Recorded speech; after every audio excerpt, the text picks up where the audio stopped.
Welcome to Soul Speech Therapy. நான் Monica, நான் ஒரு audiologist and speech pathologist.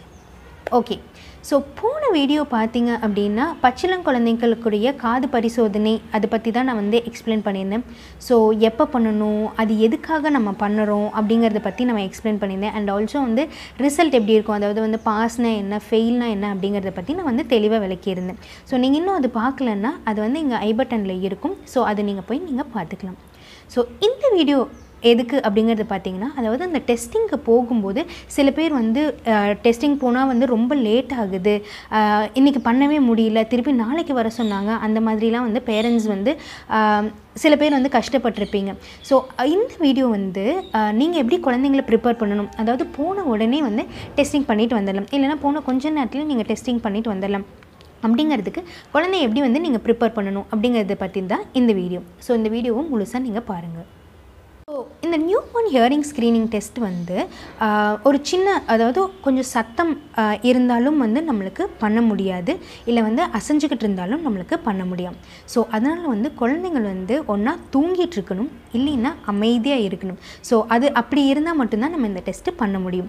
So அமைதியாக இருக்கணும் அப்படிங்கிறது நிறைய குழந்தைங்கள்னால நிறைய பிறந்த குழந்தைங்கள் காதில் ஒன்று வச்சாங்க அப்படின்னா ரொம்ப நாளாக அமைதியாக இருக்க முடியும். ஸோ அதனால் தூங்கிட்டு இருந்தாங்கன்னா ரொம்பவே நம்மளுக்கு ஈஸியாக இருக்கும் டெஸ்ட் எடுக்கிறதுக்கு. ஸோ அதனால் ஃபஸ்ட்டு டெஸ்டிங்க்கு போகிறதுக்கு முன்னாடி நல்லா குழந்தைங்களுக்கு ஃபீட் பண்ணிவிடுங்க. ஸோ ஃபீட் பண்ணிட்டீங்கன்னா ஃபீட் பண்ண உடனே நம்ம டெஸ்டிங்க்கு போனோம் அப்படின்னா குழந்தைங்கள் முழிச்சுக்கிறதுக்கு சான்சஸ் ரொம்ப கம்மி. ஸோ அதனால் நம்ம ஹியரிங் ஸ்க்ரீனிங்க்கு போகிறதுக்கு முன்னாடி குழந்தைங்களுக்கு நல்லா ஃபீட் பண்ணிட்டீங்க அப்படின்னா குழந்தைங்க டெஸ்ட்டுக்கு நல்லா கோஆப்ரேட் பண்ணுவாங்க.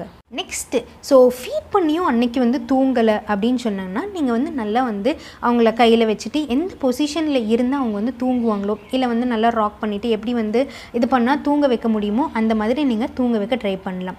ஸோ அன்றைக்கி அந்த மாதிரியும் நீங்கள் தூங்கலை அப்படின்னா ஏதோ ஒரு பொசிஷனில், சம்டைம்ஸ் என்னோடய குழந்தை பார்த்திங்கன்னா ஒரு காதுக்கு டெஸ்ட் பண்ணி முடிச்சாச்சு, ரெண்டாவது காதுக்கு பண்ணும்போது எந்திரிச்சிட்டாங்க. ஸோ அப்போ அவங்களுக்கு என்னோடய பேபிக்கு தோலில், அதாவது தோலில் இங்கே சாய்ச்சி வச்சுருந்தோம் அப்படின்னா அவங்க நல்லா அமைதியாக இருப்பாங்க.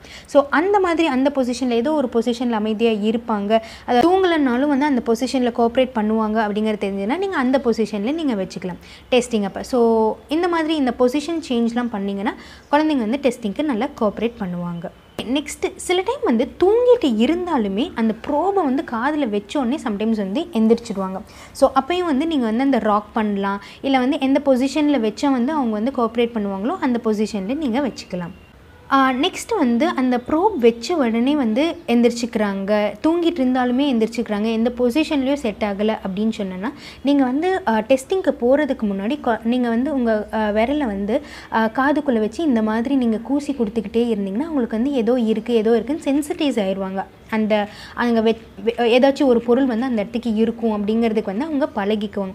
ஸோ அப்போ நீங்கள் கொஞ்சம் பழகிக்கிட்டு அதுக்கப்புறம் டெஸ்டிங்க்கு உள்ளே போனீங்கன்னா அவங்க ஈஸியாக கோஆப்ரேட் பண்ணுவாங்க. அதே போல் இந்த இடத்துக்கும் நீங்கள் கூசி கொடுத்துக்கிட்டே, இந்த இடத்துக்கும் இந்த மாதிரி வச்சுக்கிட்டே இருந்துட்டு அப்படியே ராக் பண்ணி தூங்க வச்சுட்டீங்க, அதுக்கப்புறம் நீங்கள் கை எடுத்த உடனே ப்ரோப் வச்சுட்டீங்க அப்படின்னா அவங்களுக்கு டெஸ்டிங் பண்ணுற ஆடியாலஜிஸ்ட்டுக்குமே ஈஸியாக இருக்கும், குழந்தைங்களுக்கும் அது பெரிய தொந்தரவாக இருக்காது அவங்க தூங்கும்போது. ஓகே, லாஸ்ட்டாக ஃபீட் பண்ணியும் தூங்கலை, ராக் பண்ணியும் தூங்கலை, ஏதோ ஒரு பொசிஷனில் வச்சும் நம்மளால் டெஸ்ட் பண்ண முடியல அப்படின்னா சம்டைம்ஸ் நம்ம ஃபீட் பண்ணிக்கிட்டே கூட நம்ம டெஸ்டிங் பண்ணிக்கலாம். ஸோ அதனால் ஃபீட் பண்ண தான் தூங்குவாங்க, இல்லைன்னா ஃபீடிங் இல்லைன்னா எந்திரிச்சிக்கிறாங்க, ப்ரோப் வச்சா எந்திரிச்சிருக்கிறாங்க, அந்த மாதிரி இருந்தால் டெஸ்டிங் நம்ம ஃபீட் பண்ணிகிட்டே கூட நம்ம பண்ணலாம்.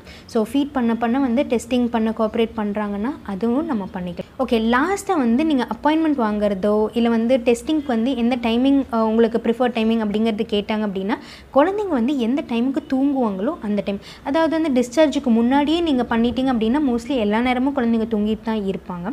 ஃபாலோ அப் 2 வீக்ஸ் கழிச்சு வரீங்க, இல்லை 1 மந்த் கழிச்சு பண்ணுறீங்க அப்படின்னு சொன்னோம்னா குழந்தைங்களுக்கு ஒரு ரொட்டீன் செட் ஆயிடுச்சு அப்படின்னா எந்த டைமில் அவங்க தூங்குவாங்களோ அந்த டைமில் நீங்கள் ப்ரிஃபரபுளாக அப்பாயின்மெண்ட் வாங்கிட்டீங்க அப்படின்னா இன்னும் கொஞ்சம் உங்களுக்கு ஈஸியாக இருக்கும், நீங்கள் டெஸ்டிங் சீக்கிரம் முடிச்சுக்கலாம். ஸோ இதெல்லாம் சின்ன சின்ன டிப்ஸ், ஏதாவது டெஸ்டிங் நீங்கள் சீக்கிரம் முடிச்சுக்கலாம் அப்படிங்கிறதுக்கு. ஸோ என்னென்ன அப்படிங்கிறது நம்ம ஒரு ரிவைண்ட் பார்த்தோம் அப்படின்னா, ஒன்று நல்லா ஃபீட் பண்ணிக்கணும் டெஸ்டிங்க்கு முன்னாடி, தூங்குறது நல்லா ராக் பண்ணி தூங்க வச்சுருங்க. டெஸ்டிங்க்கு போயும் தூங்கலை அப்படின்னு சொன்னால், என்ன பண்ணியும் தூங்கலை அப்படின்னா, எந்த பொசிஷனில் வச்சு அவங்க வந்து தூங்கலைனாலும் குவைட்டாக இருப்பாங்க அப்படின்னும் அந்த பொசிஷனில் வச்சுக்கிட்டிங்க அப்படின்னா நம்ம டெஸ்ட் பண்ணிக்கலாம். ஸோ 4வது வந்து ஃபீடிங் இல்லைன்னா அவங்க தூங்குறதே இல்லை, கோஆப்ரேட்டே பண்ண மாட்டேங்கிறாங்க அப்படின்னா ஃபீட் பண்ண கூட நம்ம டெஸ்டிங் எடுத்துக்கலாம். 5வது வந்து எந்த டைம் அவங்க வந்து நல்லா தூங்குவாங்களோ அந்த டைம் வந்து நீங்கள் அப்பாயின்மெண்ட் வாங்கிட்டீங்க அப்படின்னா டெஸ்டிங் பண்ணுறதுக்கு டெஸ்டிங் வந்து நீங்கள் சீக்கிரம் முடிச்சுட்டு நீங்கள் வீட்டுக்கு போயிடலாம்.